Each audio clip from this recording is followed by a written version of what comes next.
السلام علیکم ورحمۃ اللہ وبرکاتہ۔ آج کا ہمارا موضوع ہے کہ کن عیب کی وجہ سے جانور کی قربانی نہیں ہو سکتی، یعنی جو عیب جانوروں میں پائے جائیں گے تو ان جانوروں کی قربانی جائز نہیں ہے۔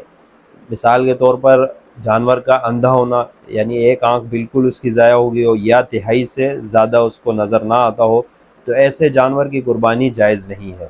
دوسرا یہ ہے کہ ایک کان کٹا ہوا ہو تہائی سے زیادہ، ایک کان کٹا ہوا ہے تہائی سے زیادہ یا ایک بالکل ہے ہی نہیں، تو ایسے جانور کی بھی قربانی جائز نہیں ہے۔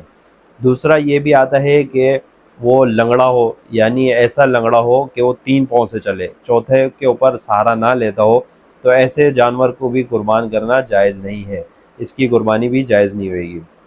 دوسرا یہ ہے کہ قربانی کے لیے جانور کا سینگ ٹوٹا ہوا ہے جڑ سے، اور وہ ایسا ٹوٹا ہوا ہے کہ اس کے دماغ پر اثر کیا ہے، تو ایسے جانور کی بھی قربانی جائز نہیں ہے، قربانی نہیں ہوئے گی۔ اور اسی طریقے سے جس کا پیدائشی کان نہیں ہے، اور جیسے گائے میں 2 تھن نہیں ہیں، سوکھ چکے ہیں یا پیدائشی نہیں ہے، یا پھر بکری میں 1 تھن اکثر سوکھ جاتا ہے یا پیدائشی نہیں ہے، تو ایسے جانور عیبدار شمار ہوئیں گے، ان کی قربانی کرنا جائز نہیں ہے۔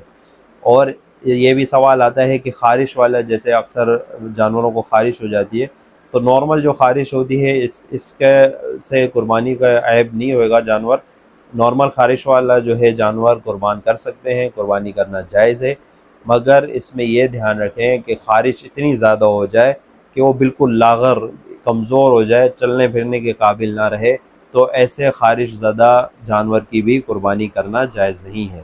امید کرتے ہیں آج کا سبق آپ کو سمجھ آیا ہوگا۔